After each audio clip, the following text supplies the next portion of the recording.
This is the second video for accelerated geometry on section 13-5. We're going to go a little bit further with solving rational equations and rational inequalities.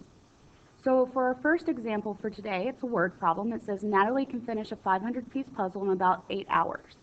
When Natalie and Renzo work together, they can finish a 500-piece puzzle in about 4.5 hours. About how long will it take Renzo to finish a 500-piece puzzle if he works by himself?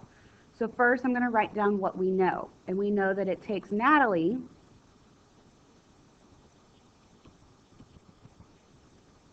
she can do one puzzle in 8 hours.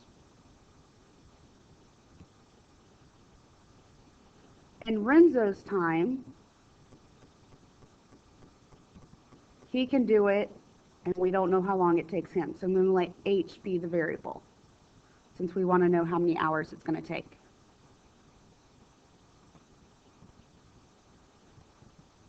Then we know that together,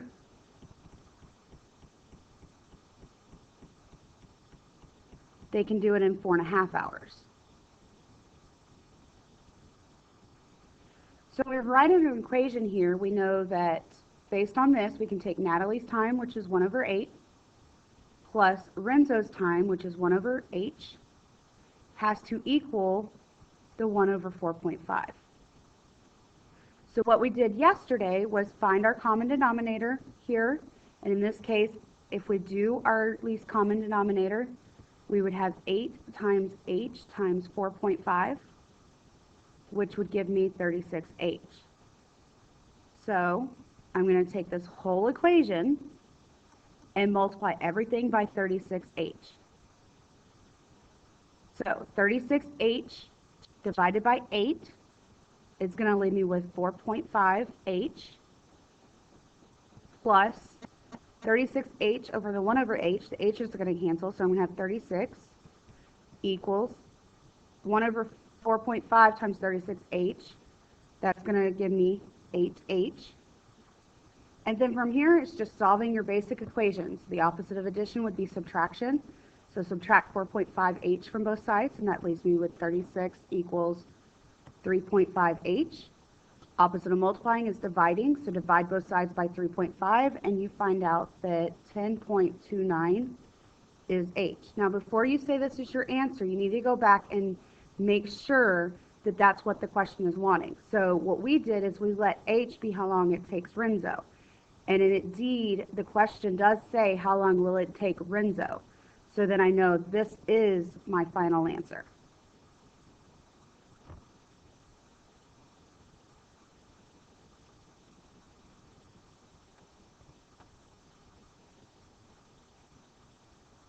Next, we have the definition of an irrational inequality. An irrational inequality is just an inequality that contains one or more rational expressions. So it's kind of like what it looked like yesterday, except now you're going to have the less than equal sign, or the greater than sign, less than sign, greater than equal to sign. So some examples would be like 1/x is less than or equal to 4. Or more complicated would be 1/x plus 2 is greater than x plus 3 over x squared plus 4x minus 5. And we have two ways that we can solve these. The first method is using a graph and a table. So what we're going to do is we're going to first type this side, the left side, into y1, and the right side is going to be typed into y2. Now, caution, if you have anything more than one term up top, it must be in parentheses. The denominator, if you have more than one thing, it needs to be in parentheses. So let's just make it a habit of always, when we type this in our calculator, of putting the top in parentheses and the bottom in parentheses. So go ahead, pause the video for a minute, get out your graph and calculators, and type the left side into y1 and the right side into y2.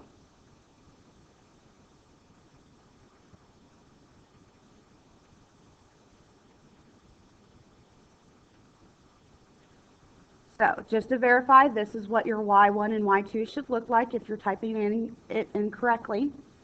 Then when you hit graph, your graph should look something like this. Your next step is we want to actually calculate this intersection point that's right here. So you have two ways of doing it. The first way, you're gonna hit second trace, which is your calculate option. Option number 5 says intersect, so you're gonna select that. At this point, you should have a screen with a flashing dot. Now, which side of this blue graph is the intersection on? And if you notice, it's over here.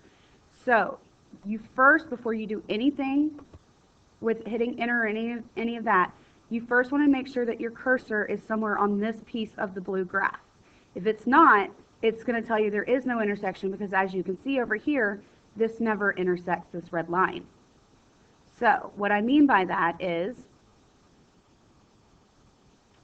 your cursor needs to be over here, somewhere on this piece, doesn't matter where, somewhere over here before you hit enter, enter, enter.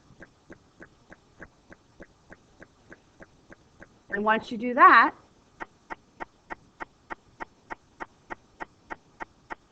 you should get on your screen that it says the intersection is at x equals 9 and y equals 3. Okay, that's going to be important to us in just a second. You can also look at the table, because the directions do say to use a graph in a table. You can also look at your table and see when does your y1 and your y2 have the same value. And if you look, it does indeed have it down here at 9.3. So I know, if I go back to the problem here for a second, I know that they intersect at the point 9.3, but that's not going to be my answer, because it's not an equal, it's an inequality. So what I suggest you do, because sometimes the visual of looking at the graph is a little hard, is make a number line. So you have your intersection at 9. You also have, if you remember with rationals that we studied last semester, you have a vertical asymptote right here. And if you don't know where it is, there's two things you can do. Go back and look at the equation, what makes this denominator 0, and you see that it's 6.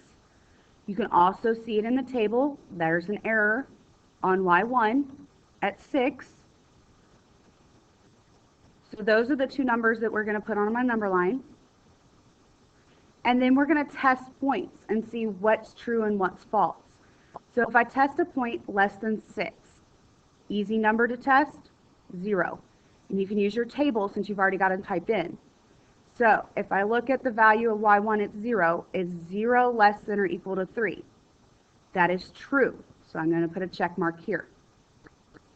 Pick a number between 6 and 9. Let's go with 7. So I have from my table, is 7 less than or equal to 3? That is false. So I'm going to go back to my number line and put an X on number, and then pick a number greater than 9, which I don't have on my chart here. So let me pause the video and check it. So on your table, if you scroll down for 10, when you plug in 10 on y1, you get 2.5. Is that less than or equal to 3? And it is. So since that's the outside boundaries, that tells you that your final answer is going to be an or statement.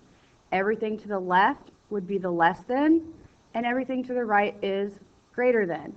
So I have that x is less than 6, or x is greater than 9. However, the original problem does have an equal.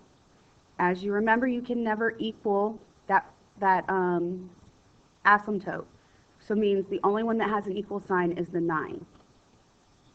And so this is the answer to the final question.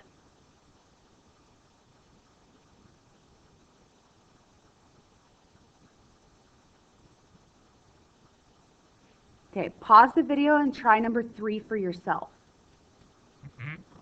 Okay, so when you type the equation, the left side will go into y1, the right side goes into y2. Your graph should look like this.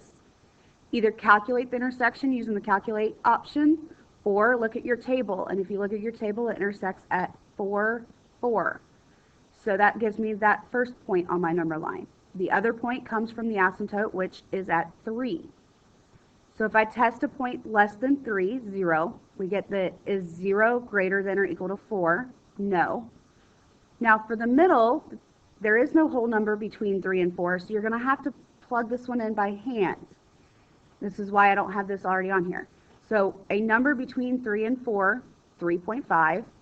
So in your calculator is 3.5 divided by parentheses 3.5 minus 3 greater than or equal to 4.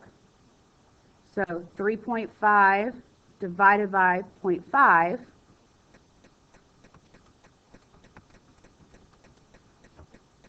you should get 7. Is 7 greater than or equal to 4? Yes. So then your check is there.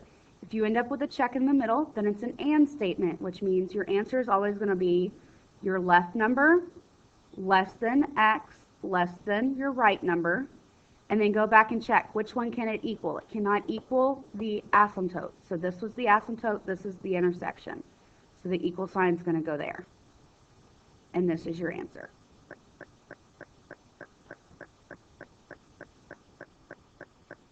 Example 4, pause it and try it. When you graph number 4, you should put this side into y1, this side into y2. Your graph is going to look something like this. Now, the beauty of number 4 is there is an equal sign here. It is not an inequality, which means all you need is the intersection. You don't have to go through the number line.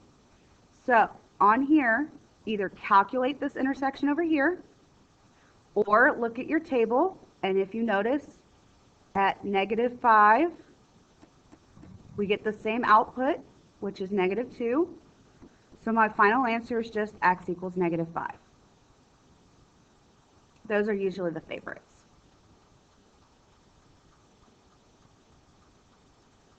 Okay, let's talk about solving it algebraically. So to solve this for algebraically, what we're going to do is pretty much the same thing we did yesterday. So drop the sign, don't worry about it, and then solve this for x. So the opposite of dividing would be multiplying. Distribute your 3. Then solve this. So I'm going to add 24, divide by 3, and I get that x is 10. So we're going to do the same thing we did with the graphs. We're going to draw a number line. We're going to have 10 over here.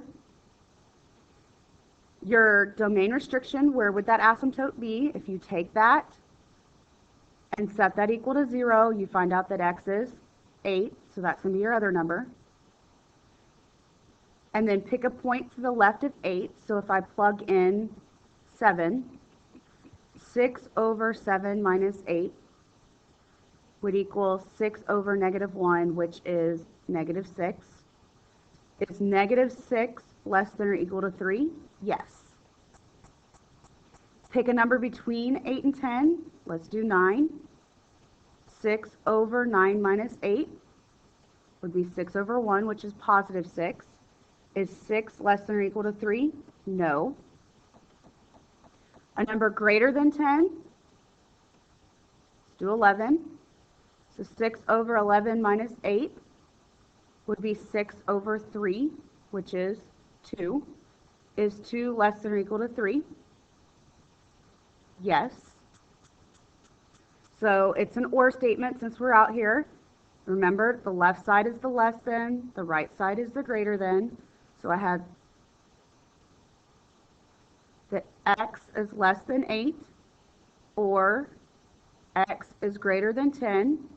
There is an equal sign here, so the one that I got down here when I solved it is the one that's going to be equal to, because remember, you can never equal that domain restriction because you'll get 0 on the bottom.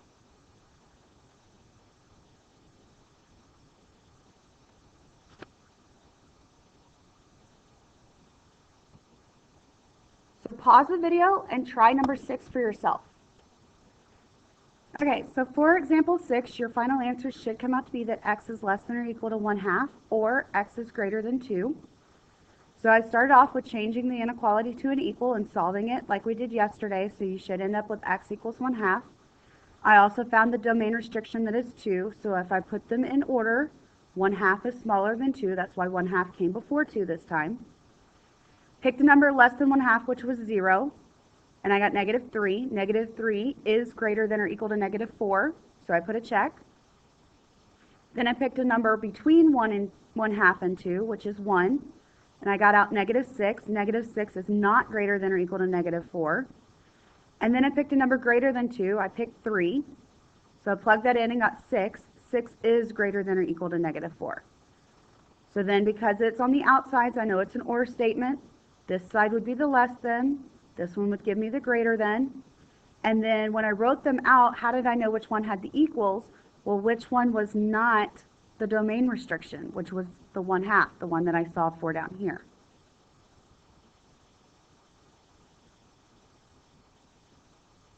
And our last example is another word problem, kind of similar to what we did on example 1. I'm sorry, I just realized your copy of your notes do not have this example, so don't worry about this one. We're just stop at example 6.